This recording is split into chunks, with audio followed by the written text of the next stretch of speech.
नमस्कार, मैं आचार्य पंडित दिनेश शर्मा। प्यारे भैया बहनों, आज हम पर्यावरण विषय पर चर्चा करेंगे। विषय बहुत महत्वपूर्ण है क्योंकि ग्रीष्म ऋतु प्रारंभ हो गई है और ग्रीष्म ऋतु में अधिकतर आवश्यकता हम लोगों को होती है जल की। जल ही जीवन है। हम सब अच्छे से जानते हैं कि जल हमारे जीवन का महत्वपूर्ण आयाम है, हिस्सा है। क्योंकि जब जल की बात आती है तो यह स्पष्ट होता है कि पूरी सृष्टि को यदि देखा जाए, पूरी पृथ्वी को देखा जाए तो 72% या इससे अधिक जल पूरी पृथ्वी पर विद्यमान रहता है। लेकिन हम यह भी जानते हैं कि जो पीने का जल है वह बहुत ही कम हमारे पास उपलब्ध होता है। इसलिए प्यारे भैया बहनों, आज हम जल संरक्षण इस विषय पर चर्चा करने जा रहे हैं। सबसे पहले NEP 2020 के अंतर्गत हम ब्रह्मनाद करेंगे। एक साथ ब्रह्मनाद होगा, 3 बार ब्रह्मनाद का उच्चारण होगा। मेरे साथ आप भी करेंगे।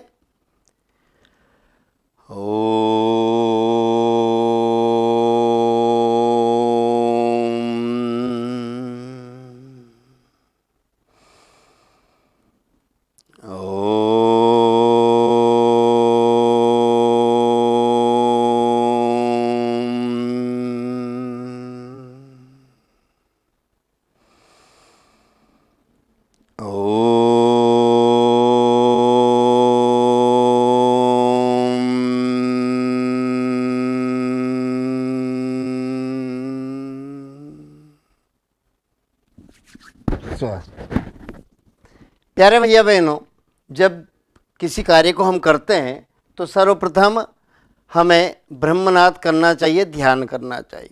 आइए अब हम हमारे प्रकरण पर आते हैं। हमारा आज का विषय है जल।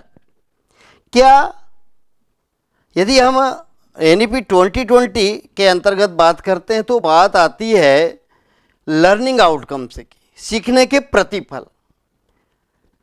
हमारे भैया बहन जानते हैं जल के महत्व। क्या भैया बहनों, आप जल के विषय में जानते हैं? अरे अच्छा, जानते हैं। क्या होता है जल?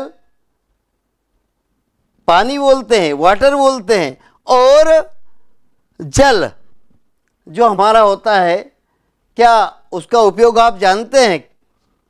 अच्छा, क्या उपयोग है उसका? तो उसका उपयोग आता है सर्वप्रथम पीने में, और बिल्कुल सही, नहाने में, वस्त्र साफ करने में, सिंचाई करने में। कुल मिलाकर जल जो है वह हमारे लिए महत्वपूर्ण घटक है, महत्वपूर्ण हिस्सा है। आइए जल संरक्षण में जो हम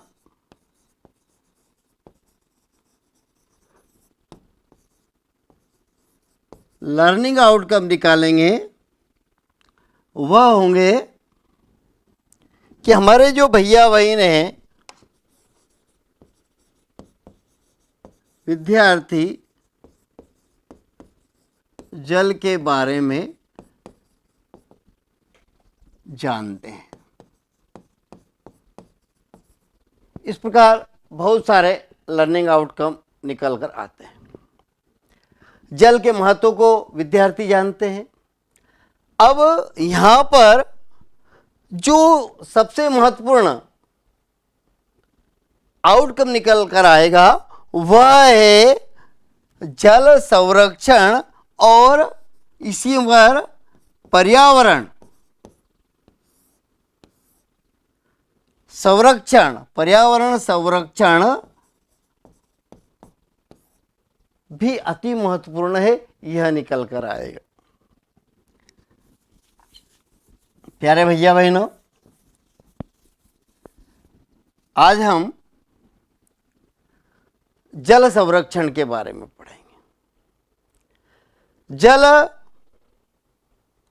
इसको अंग्रेजी में वाटर कहते हैं, हिंदी में नीर, वारी, इस प्रकार के बहुत सारे इसके पर्यायवाची शब्द निकलते हैं। जल ही जीवन है, आपने सुना होगा। जल के अभाव में सब कुछ अधूरा है। तो आइए, जल हमें किस प्रकार प्राप्त होता है यह हम पाठ के माध्यम से पढ़ेंगे। जल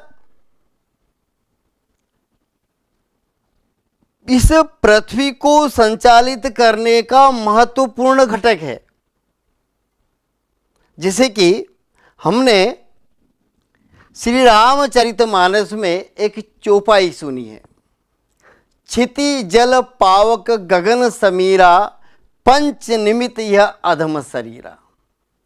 गोस्वामी तुलसीदास जी रामचरितमानस में कहते हैं कि यह हमारा जो शरीर है पंचभूतों से बना हुआ है, और इसमें सबसे अधिक यदि किसी का प्रतिशत है तो वह जल का प्रतिशत रहता है 72% या इससे अधिक, ऐसा माना गया है।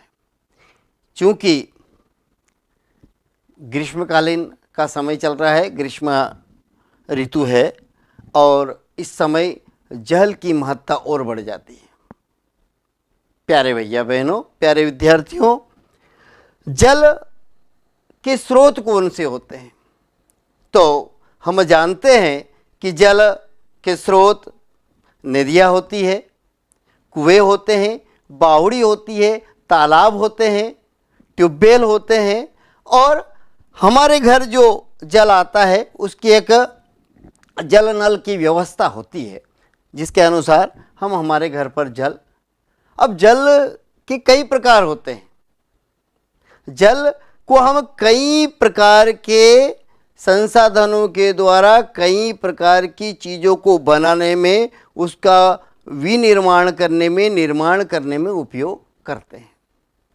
जैसे कि सबसे पहले हम जल को पीने के लिए उपयोग में लाते हैं। तो प्यारे भैया बहनों, जब हम जल पीते हैं तो कौन सा जल पीते हैं? शुद्ध ही जल पीते हैं ना। कोई ऐसा तो नहीं है कि हमने जो है अशुद्ध जल पी लिया। यदि हम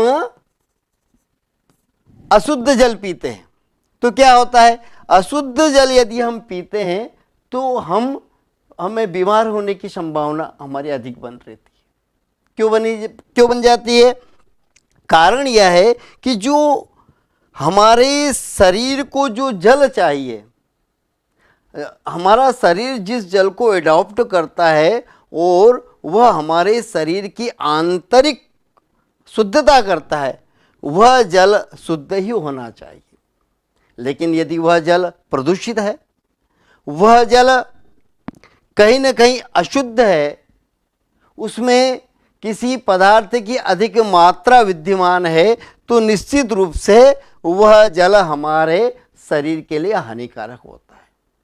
इसलिए बच्चों, आप जानते हैं, जैसे कि जब ट्यूबवेल लगते हैं गवर्नमेंट के द्वारा या हम घरों पर लगाते हैं, तो उस जल का एक यंत्र रहता है, उसके द्वारा उसको मापन किया जाता है कि इस जल में यह पीने योग्य है या नहीं। सीधी सी बात है। कोई जल, अब जल के प्रकार भी होते हैं, है ना। अब जल के प्रकार यदि हम होते हैं तो पर्यावरण और विज्ञान, यह कोई एक दूसरे से जुड़े हुए हैं। जिस प्रकार हम जब पंचपदी के अनुसार ही आपको यह लेसन पढ़ाएंगे, तो इसमें सर्वप्रथम आता है लर्निंग आउटकम के बाद हम इसको लेंगे अदिति।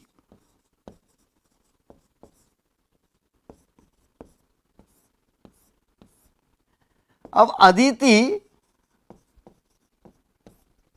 में जल का महत्व प्रतिपादित करते हैं। तो यह जो मैं आपको बता रहा हूं, लर्निंग आउटकम के बाद अदिति, जल। जल शुद्ध है, अशुद्ध है, जल का संरक्षण है, ये सब अलग अलग बातें होती हैं, लेकिन जल का संरक्षण आवश्यक है और उसका शुद्धिकरण आवश्यक है ताकि हमारा जल प्रदूषित होने से बचे। जल प्रदूषण, जल प्रदूषण, तो जल प्रदूषण किन कारकों से होता है? तो हमने जल के स्रोत जाने, कुआं, बावड़ी, तालाब, सरोवर, पोखर, नदियाँ, सरिता और ट्यूबवेल और नहरें होती है, और कई प्रकार के इस प्रकार के साधन होते हैं जिनसे हम जल। अब जल कहाँ से मिलता है? तो जल दो प्रकार से आता है, एक तो भूमिगत जल होता है, एक वर्षा का जल होता है। तो वर्षा का जल क्या हम सीधे पीने के लिए उपयोग में ला सकते हैं क्या बच्चों? ला सकते हैं? नहीं ला सकते। क्यों? क्योंकि जो जल वर्षा का जल है वह अम्लीय जल रहता है और इसलिए निश्चित रूप से वह हमारे स्वास्थ्य के लिए ठीक नहीं रहता है। इसलिए हमारा जो जल रहता है, भूमिगत जल रहता है, वह प्रकृति ने इस प्रकार का सिस्टम स्थापित किया है, डेवलप किया है कि जब पृथ्वी के अंदर जल जाएगा तो वह स्वतः ही शुद्ध हो जाएगा, परिष्कृत हो जाएगा। अतः हम यह समझते हैं कि जो पृथ्वी के अंदर जल है वह शुद्ध है। जो सरिता में जो जल बह रहा है, जो झरनों में जल बह रहा है, वह भी शुद्ध है। फिर पर्याप्त पानी है। कितना पानी है? 72% पानी है। विशाल समुद्र जो है हमारे यहाँ जल से भरे हुए हैं, लेकिन 72% में से मात्र 29% या कुछ ऐसा हिस्सा ही है जो जल हम पीने के लिए काम में लाते हैं, क्योंकि समुद्र का पानी जो है वह भी बहुत ही खारा होता है। इसलिए चूंकि विज्ञान उन्नति कर रहा है, प्रोग्रेस कर रहा है, नई नई टेक्नोलॉजी आ रही है, नवाचार हो रहे हैं, इनोवेशन हो रहे हैं, उस दृष्टि से समुद्र का पानी भी परिष्कृत करके पीने योग्य बनाया जा रहा है। लेकिन हम यदि इस बात का ध्यान रखेंगे कि हमारे द्वारा जो जल है वह जो प्रकृति के द्वारा हमें प्रदत्त जल है, उसका यदि हम व्यवस्थित बचाव करेंगे, उसको सुरक्षित रखेंगे, सेफ रखेंगे, शुद्ध रखेंगे, प्रदूषित होने से बचाएंगे, तो वह हमारे जीवन के लिए बहुत लाभकारी है। तो प्यारे भैया बहनों, हमने जाना कि जल के स्रोत बहुत सारे होते हैं। अब इन जल के स्रोतों को भी हमें साफ करना होगा। पता है, अभी खंडवा जिले की एक घटना है, क्योंकि भारत त्योहारों का देश है और मैं यहाँ पर इस बात को दृष्टिगोचर करना चाहूँगा, स्पष्ट करना चाहूँगा कि मध्य प्रदेश के खंडवा जिले में अभी तीज त्योहार मनाया गया, नवरात्रि के पर्व पर। वहाँ पर चूँकि हमारी भारतीय परंपराएं, भारतीय मान्यता हैं, इसलिए वह जो जवारे वगैरह विसर्जित करने का रहता है तो हम लोग जल में ही उसे विसर्जित करते हैं, लेकिन वह जल प्रदूषित था प्यारे भैया बहनों। और वहाँ पर एक जो हृदय विदारक घटना हुई कि उस जल को जो साफ करने गए वे लोग कहीं न कहीं दुर्घटना का शिकार होकर अकाल मृत्यु को प्राप्त हो गए। यह बहुत ही दुखद घटना है। इसलिए हम मानव समुदाय को और आप लोगों को, क्योंकि आप तो भाई the children is today citizen of tomorrow, आप प्यारे भैया बहनों कल के नागरिक हो। और हमारा जो मातृ संस्था है राष्ट्रीय स्वयंसेवक संघ, उसने पंच परिवर्तन के अंतर्गत इस पर्यावरण को भी विशेष महत्व दिया है और पर्यावरण में जल आता है। अब यहाँ पर हमने आपको बताया है कि यह जो जल है इसके स्रोत कितने होते हैं, यह हमने आपको बता दिया है ना। अब हम आगे चलेंगे। अब हम आगे चलते हैं बच्चों, तो बात आती है कि हम इसको बहुत सारे चीज़ों से हम जल को जोड़ते हैं। जैसे कि यदि हम भारत केंद्रित शिक्षा देना चाहते हैं तो जल को हमें दो चीज़ों से और जोड़ना पड़ेगा। एक तो है विद्या भारती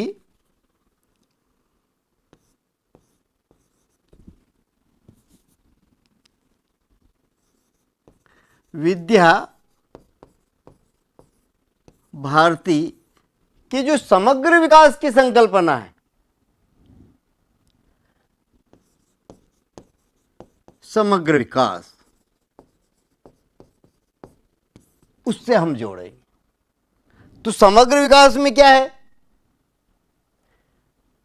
तो व्यष्टिगत, फिर समग्र विकास के अंतर्गत आती है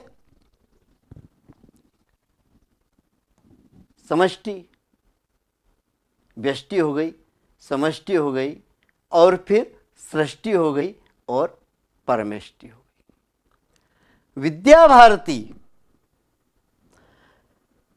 की जो सोच है वो बहुत ही विस्तृत है।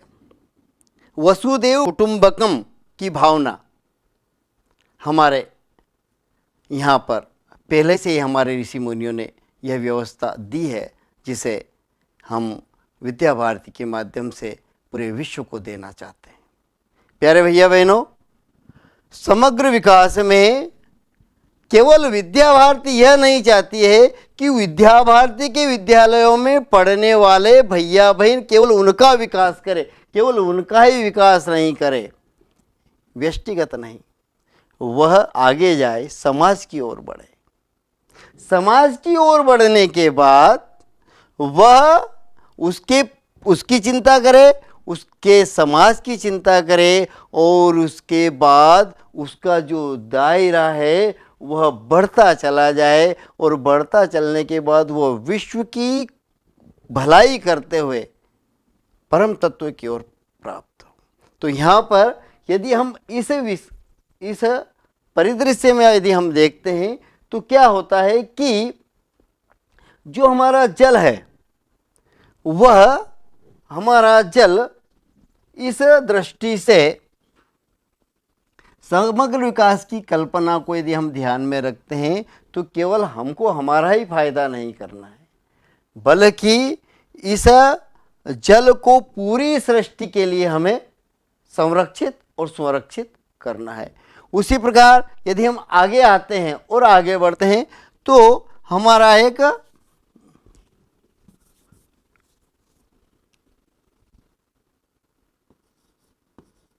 पंच कोशात्मक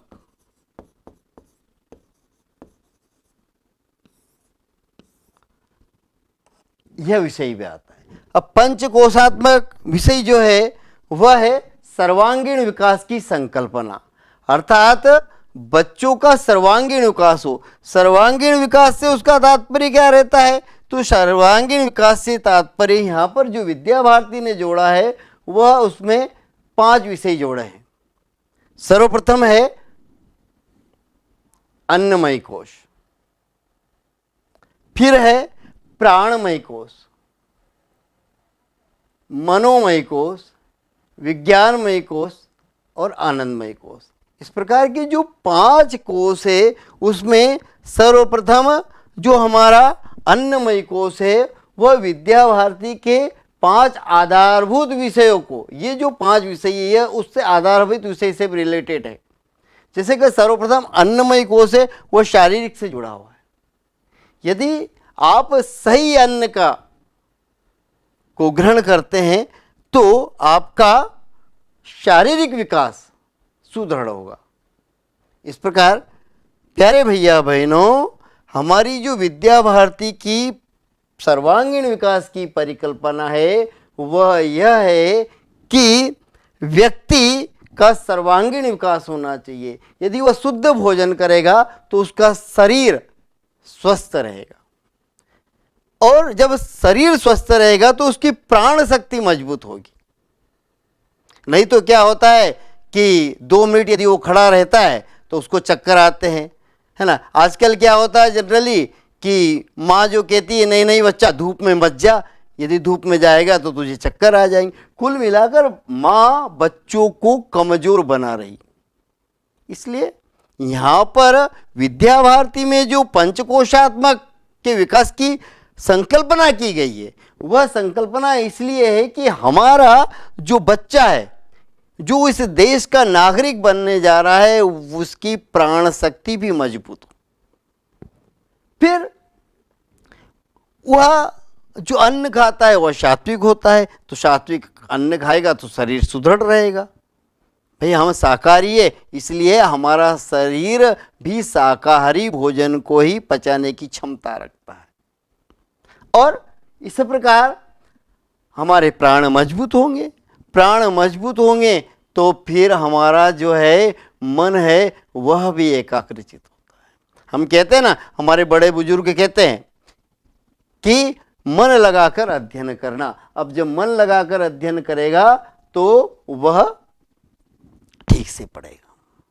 फिर यदि वह अध्ययनशील है तो उसके अंदर तर्क करने की क्षमता पैदा होगी, यानी कि वो कुतर्क नहीं करेगा, बहस नहीं करेगा, इसलिए उसके अंदर विश्लेषण और संश्लेषण की क्षमता होगी। इसलिए यहाँ पर विद्या भारती ने पंचकोशात्मक की परिकल्पना की है, संकल्पना की है, और यह सब हो जाएगा तो वह एक आनंद, एक अलग ही आनंद होगा। वह ऊपर जो अध्यात्म है, नैतिक और अध्यात्म भी उससे जुड़ जाएंगे, है ना। तो हमारा जो है मन, हमारा जो इस प्रकार का पंचकोशात्मक है, अन्नमय कोश हमारा शारीरिक से जुड़ जाएगा, है ना। उस प्रकार हमारा योग प्राणायाम से जुड़ जाएगा, और हमारा जो प्राणमय कोश से जुड़ जाएगा। उसके बाद हमारा जो संगीत है वो मनोमय कोश से जुड़ जाएगा, और हमारा जो विज्ञान है, पर्यावरण है ना, वो विज्ञानमय कोश से यानी कि तर्क की क्षमता उसकी बढ़ जाएगी।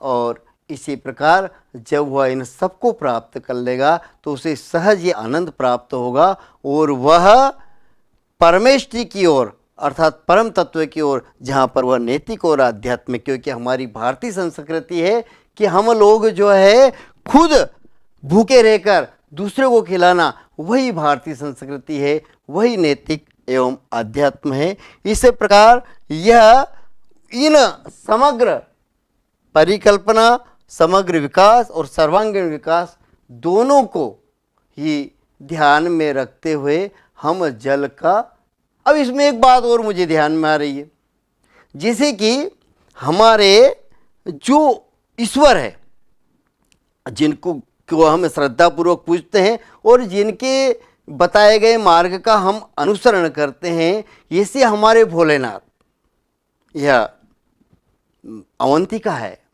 महाकाल की नगरी है, और 12 ज्योतिर्लिंगों में से एक महाकाल है, जिसकी नगरी में आज मुझे यह सौभाग्य मिला है। वे महाकाल जल संरक्षण का सबसे बड़ा उदाहरण है, क्योंकि जिनकी जटाओं में गंगा विराजित है, जो हमेशा जल को महत्व देते हैं। ऐसी माछीपरा के तट पर महाकाल विराजित है, और जिनकी जटाओं पर हमेशा गंगा विराजित रहती है। भगवान विष्णु को देखते हैं हम, तो वे भी विशाल समुद्र में शेष सैया पर जो है विराजित रहते हैं, वे भी जल की महत्ता को प्रतिपादित करते हैं। अतः अब हमें यह भी ध्यान रखना है कि जो भी हमारे ईश्वर है, ऋषि मुनि है, संत है, उन्होंने सभी ने जल की महत्ता को प्रतिपादित करते हुए जल संरक्षण पर महत्व दिया है। अब अगली बात हम करेंगे बोध की। बोध,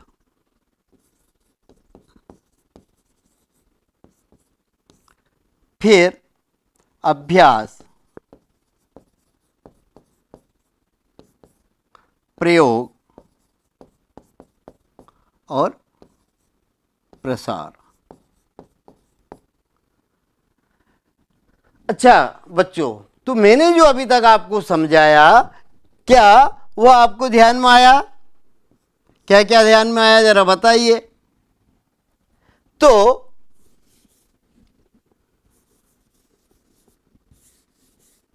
मुझे लगता है कि अब आपको बहुत सारी बातें ध्यान में आ गई होगी।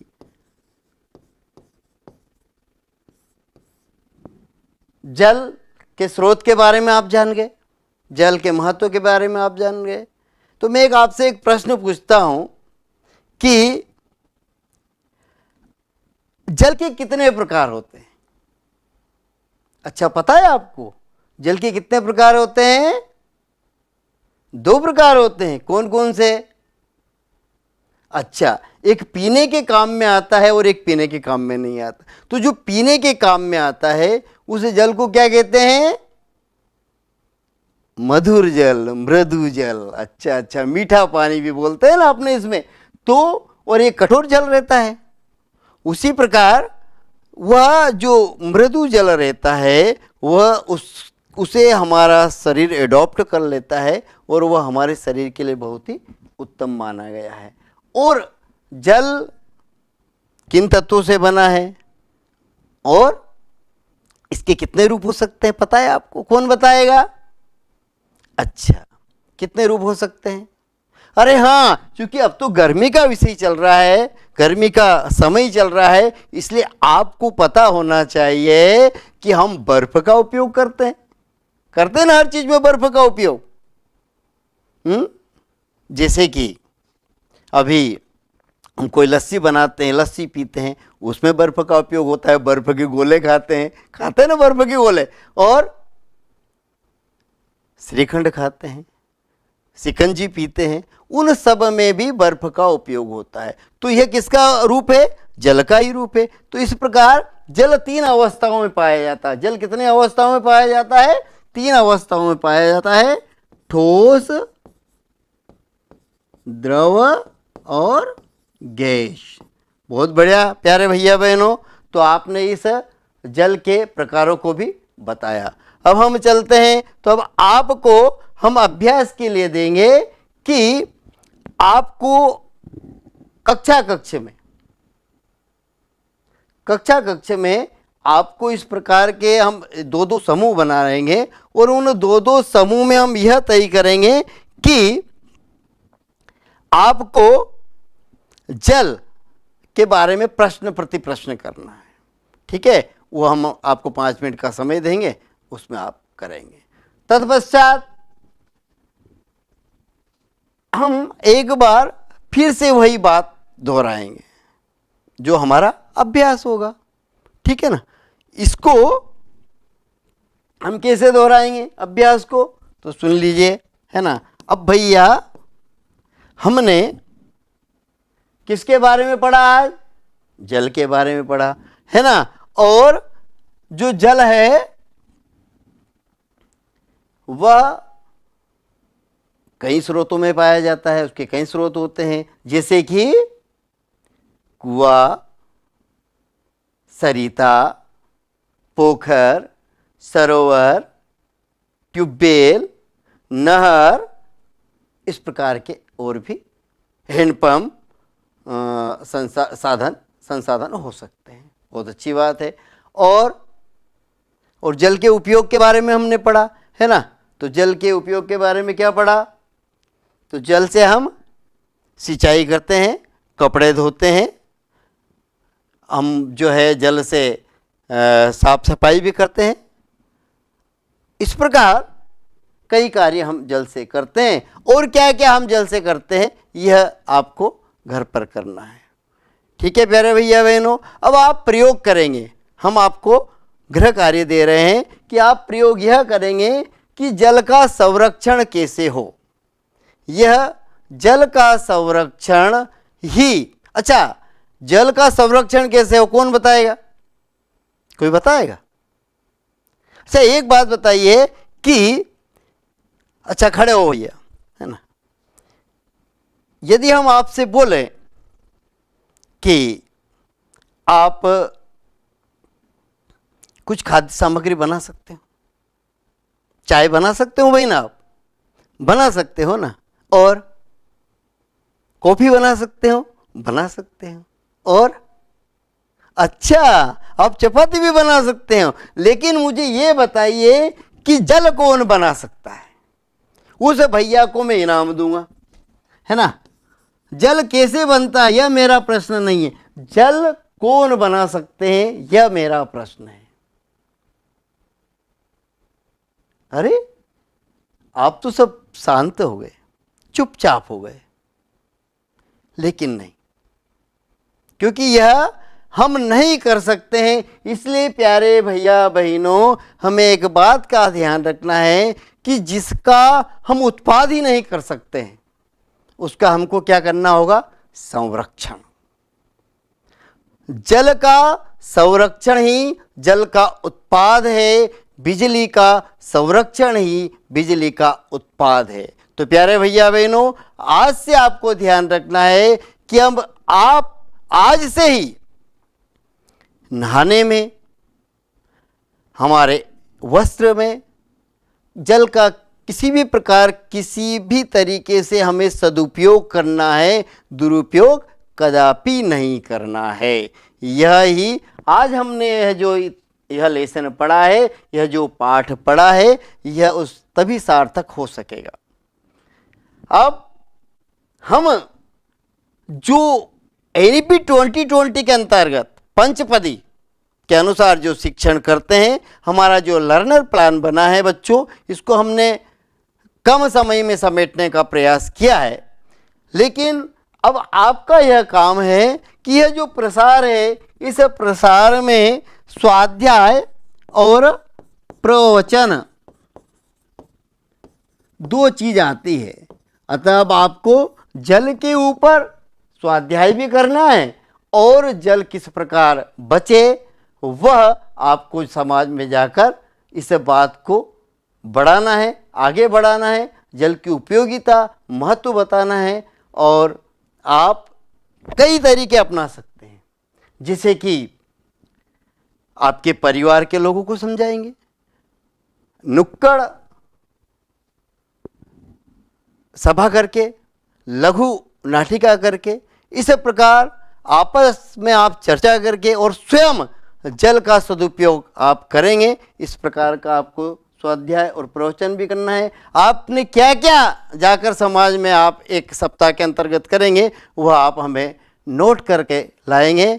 आप सबने लेसन को इतना जोरदार तरीके से समझा, मुझे निश्चित रूप से इतना विश्वास है कि आप जल संरक्षण की महत्ता को समाज में ले जाएंगे। आपका बहुत बहुत धन्यवाद। नमस्कार।